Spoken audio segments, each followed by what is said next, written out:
Hola a todos y bienvenidos al episodio 22 de Economía desde mi sofá. Soy Javier Huerta.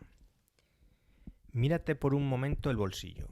O mira la mesa, ahí seguro que tienes tu teléfono móvil. Ahora piensa en el coche que conduces, en el ordenador de tu oficina, en la red eléctrica que ilumina tu casa e incluso la cafetera de tu cocina. Todos esos objetos, absolutamente todos, tienen algo en común. Tienen un cerebro, un pequeño cuadrado de silicio más pequeño que una uña con miles de millones de transistores tallados con luz. Durante el siglo XX nos cansamos de decir que el mundo se movía por petróleo. Las guerras se libraban por pozos en Oriente Medio. Pero eso se acabó. En el siglo XXI el petróleo es secundario. La verdadera sangre de la economía mundial son los datos y el corazón son los semiconductores, los microchips. Y aquí viene el problema. El gran problema que quita el sueño a los generales en el Pentágono y a los burócratas en Pekín. Imaginad por un momento que todo el petróleo del mundo, absolutamente todo el petróleo de alta calidad necesario para que funcionen los aviones, los misiles y la industria, saliera de una sola isla. Una isla pequeña, montañosa, sísmica, azotada por tifones. En el episodio de hoy no vamos a hablar de la inflación ni del Euribor. Hoy vamos a mirar el mapa. Y vamos a viajar hasta Taiwán, esa isla a 160 kilómetros de China, que la revista The Economist calificó en su portada como el lugar más peligroso de la Tierra. ¿Y por qué le dieron ese título tan aterrador? No fue solo por los misiles. Según The Economist, es el lugar más peligroso porque es el único punto del planeta donde las dos superpotencias, China y Estados Unidos, chocan directamente. Por un lado, Washington no puede permitirse perder la isla, porque perdería su credibilidad mundial. Y Pekín no puede renunciar a ella, porque es su obsesión nacional. Hoy vamos a diseccionar la Guerra del Silicio, el origen del conflicto entre China y Taiwán, la historia de TSMC, la empresa que tiene secuestrada a la economía global, y la de su fundador, Morris Chang. Y sobre todo, vamos a responder a la pregunta del millón. Si mañana China decidiese invadir Taiwán, ¿qué pasaría con tus ahorros? Poneos cómodos que vamos a ello. Y para empezar, vamos a los orígenes del conflicto. Para entender por qué el mundo contiene la respiración cada vez que un avión chino cruza el espacio aéreo de Taiwán, no podemos empezar hablando de tecnología. Tenemos que irnos a 1949. En aquel momento, China estaba terminando una sangrienta guerra civil. Por un lado estaban los comunistas de Mao Zedong. Por otro, los nacionalistas del Kuomintang, liderados por el general Chiang Kai-shek, que era en ese momento el gobierno oficial de China. Sin embargo, la guerra la ganó Mao y Chiang Kai-shek tuvo que huir. ¿Y a dónde fueron? Pues se fue a una isla, a Taiwán, pero no se fue solo. Se llevó consigo a 2 millones de soldados, intelectuales y empresarios. Y un detalle económico importante, se llevó gran parte de las reservas de oro del Banco Central de China y los tesoros imperiales de la Ciudad Prohibida. Un detalle curioso antes de seguir.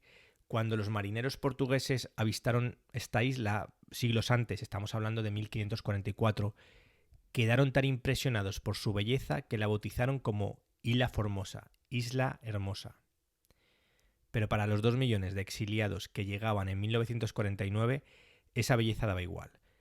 Para ellos, Formosa no era un paraíso, era su último refugio.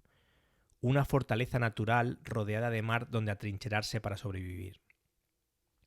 Este grupo de población, representantes del Kuomintang, se atrincheraron en la isla y durante décadas la situación fue surrealista. Por un lado, teníamos a Pekín, donde Mao decía, no, nosotros somos la única China, Taiwán es nuestra, Taiwán es una provincia rebelde. Por otro lado, estaba Taipei, la capital de Taiwán, donde Chiang Kai-shek decía, no, los que somos la verdadera República de China somos nosotros y pronto reconquistaremos el continente. Y es que igual ahora nos sorprende, pero durante 30 años Occidente apoyó a Taiwán. Sin embargo, la China continental y comunista se iba asentando y en los años 70 la Realpolitik se impuso.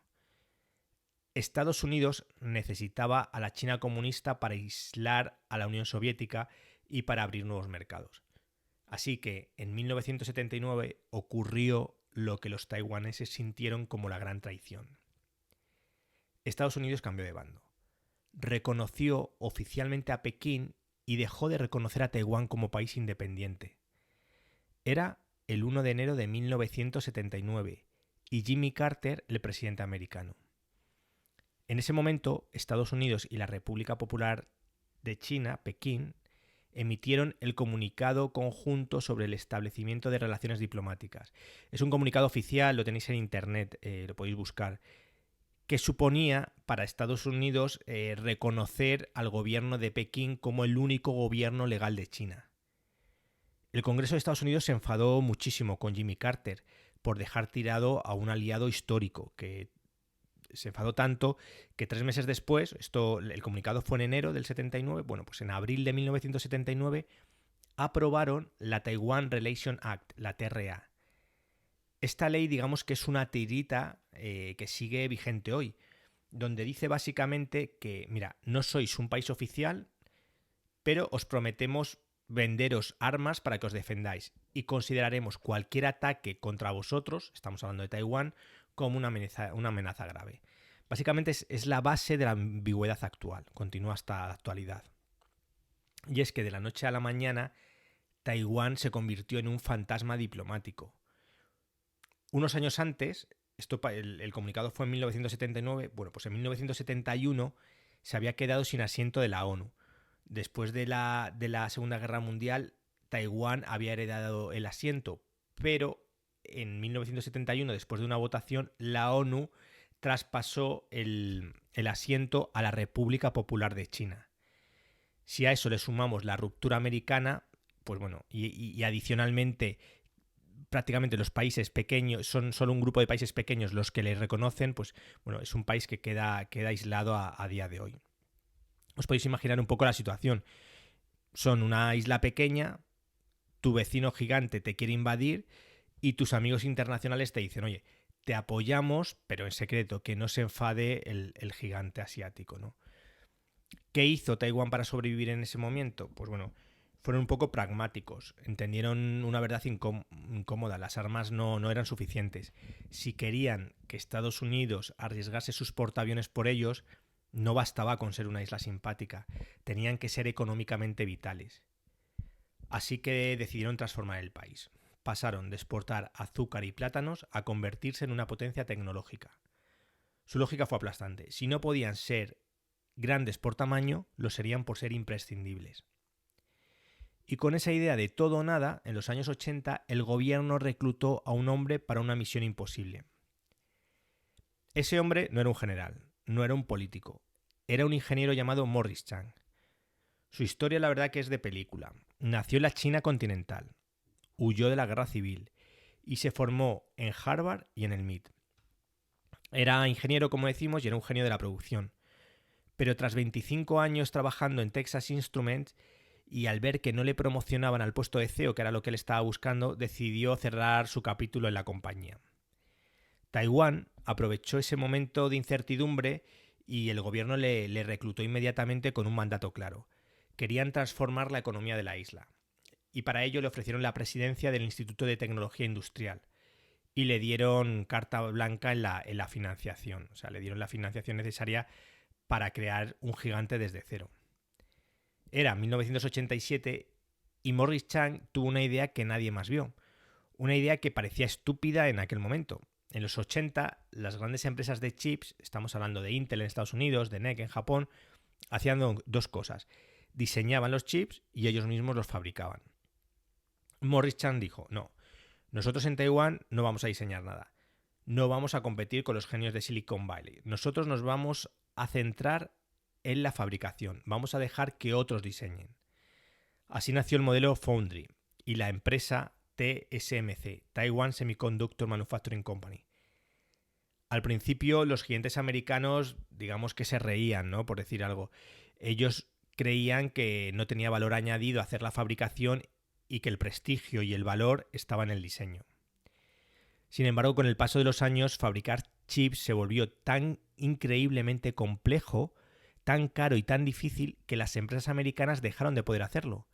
Intel se atascó y Global Foundries se atascó también. Samsung se quedó atrás. Y de repente el mundo se despertó en 2020, en plena pandemia, y se dio cuenta de una realidad. TSMC se había convertido en un monopolio de facto.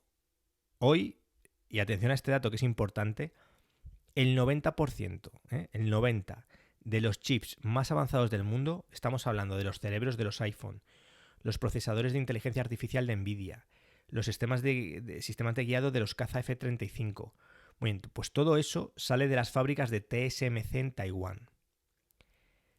Esto es lo que la presidenta de Taiwán llamó el escudo de silicio. La teoría geopolítica de que el mundo no podía permitir que Taiwán caiga, no solo por amor a la democracia, sino porque si TSMC se detiene, la civilización moderna se colapsa. Entonces, bueno, seguro que los que estáis escuchando estáis pensando, si es tan importante, ¿por qué no se montan fábricas de estas en Alemania o en Ohio? ¿Por qué depender de una isla que encima está amenazada por un gigante asiático? Esa es la pregunta clave. Y la respuesta es porque fabricar un chip de última generación es, sin lugar a duda, hoy, la obra de ingeniería más compleja que tenemos actualmente. Un chip moderno tiene el tamaño de una uña, pero dentro de ese espacio hay decenas de miles de millones de transistores. Hoy hablamos de tecnología de 3 nanómetros.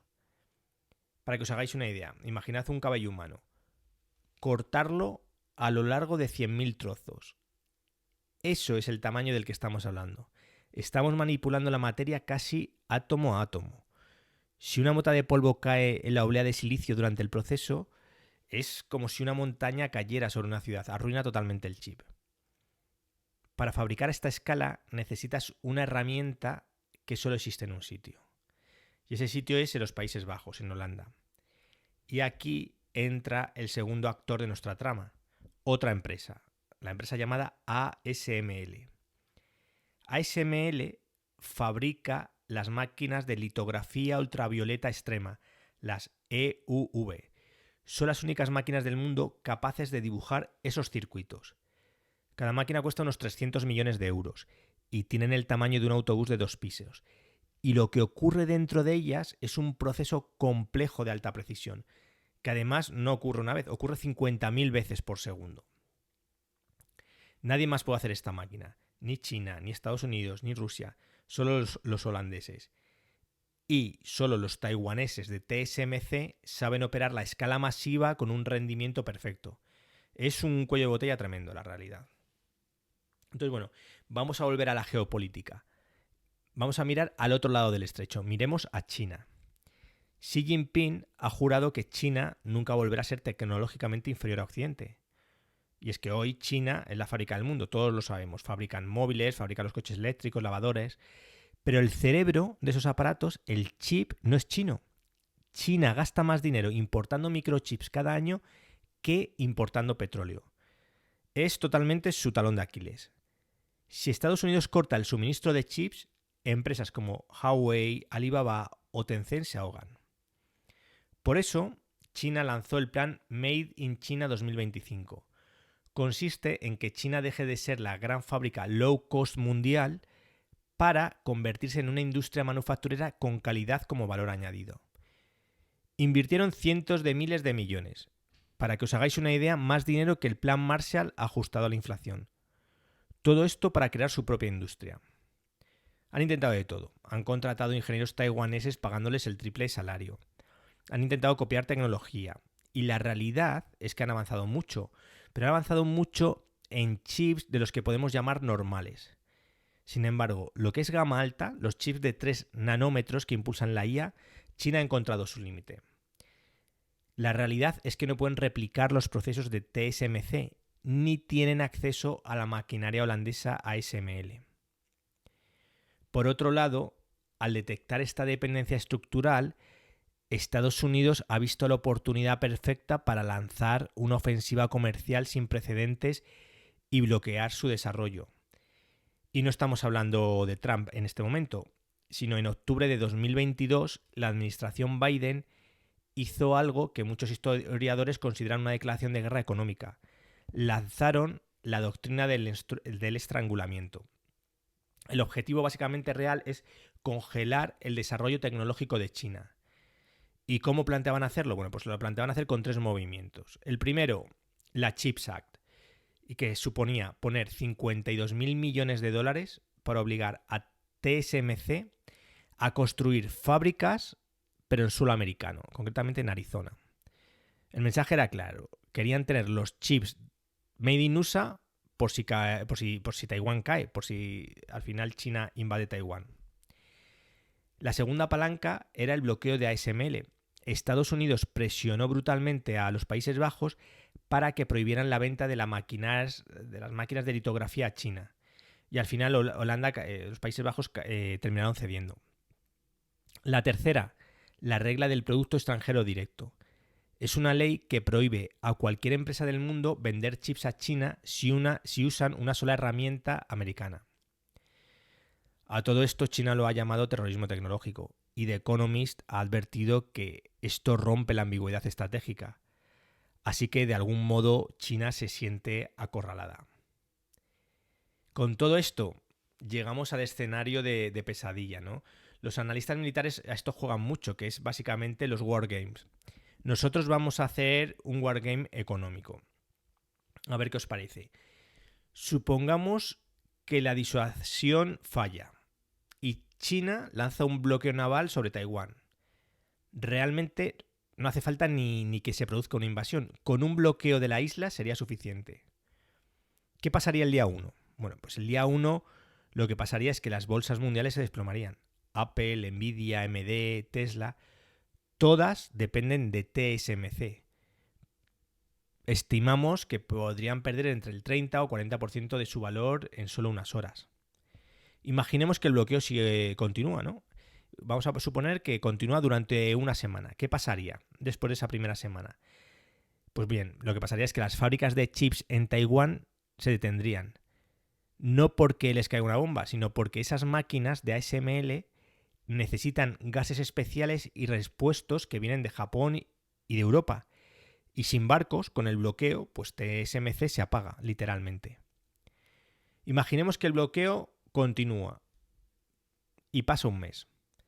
Bueno, pues en ese caso el mundo entraría en parada técnica. Las fábricas de coche en Alemania se cierran. No hay nuevos smartphones. Los centros de datos de Google, Amazon, Oracle no pueden reponer servidores y las nubes empiezan a fallar. Según un informe de Rhodium Group, Rhodium Group es un instituto de estudios independiente que tiene la sede en Nueva York. Os animo a consultar la web. Bueno, pues y de hecho el informe es público. Explica que un conflicto en Taiwán pondría en riesgo más de 2 billones de dólares. Estamos hablando de trillones americanos en actividad económica anual. Sería una gran depresión de manera instantánea. Pero bueno, hay que sumarle otro último detalle, casi el más oscuro de todos, ¿no? Que es el que se conoce como la política del nido roto. Este concepto, el del nido roto, es un concepto que nace de un informe del US Army War College en 2021. Esta es una universidad que es donde se forman básicamente todos los altos mandos del ejército de Estados Unidos. Y el informe se titulaba Broken Nest, que propone aplicar un viejo proverbio chino contra la propia China. Es, si rompes el nido, es decir, si invades la isla de Taiwán, te quedarías sin los huevos, es decir, te quedarías sin las fábricas de chips. Aquí lo que está diciendo Estados Unidos es, si China ataca a Taiwán, destruirían las fábricas. De hecho, dicen que ahí tienen un sistema de autodestrucción ya implementado. La idea es clara, es que si China invade, pues bueno, conquistaría una isla inútil económicamente, con las fábricas destruidas y convirtiendo su victoria pues en una derrota pírrica, ¿no? Esta es la situación que hemos estado comentando, pero bueno, ¿estamos condenados realmente? ¿Es inevitable la guerra? La realidad es que no necesariamente, y aquí es donde la economía, irónicamente, puede salvarnos, y se llama destrucción económica asegurada. China necesita a Taiwán, pero necesita más que el mundo le siga comprando sus cosas. Si ataca a Taiwán, su economía va a colapsar también. Morrie Chang, de hecho, dijo hace poco, hay una entrevista publicada en YouTube que dura varias horas, está muy bien, que la globalización estaba casi muerta, pero que la guerra no es inevitable si entendemos lo que está en juego. La realidad, y en mi opinión, es que durante la próxima década Taiwán seguirá siendo el punto más crítico del mapa. Pero bueno, tú, cada vez que cojas el móvil, recuerda que su cerebro viene de una isla pequeña, que ha construido el escudo más sofisticado de la historia, que es volverse imprescindible para el resto del mundo. Espero que este episodio os haya servido y que ahora, cuando escuchéis las noticias internacionales sobre Taiwán, bueno, pues la escuchéis y las miréis con otros ojos y sepáis qué es lo que está detrás. Antes de despedirme, y si has llegado hasta aquí, te pido un favor. Dale al botón de seguir, la campanita, el botón de 5 estrellas, lo que aparezca en tu plataforma, porque a ti te cuesta un segundo y a mí la verdad que me ayuda mucho a seguir trayendo estos temas. Hasta la semana que viene y un abrazo.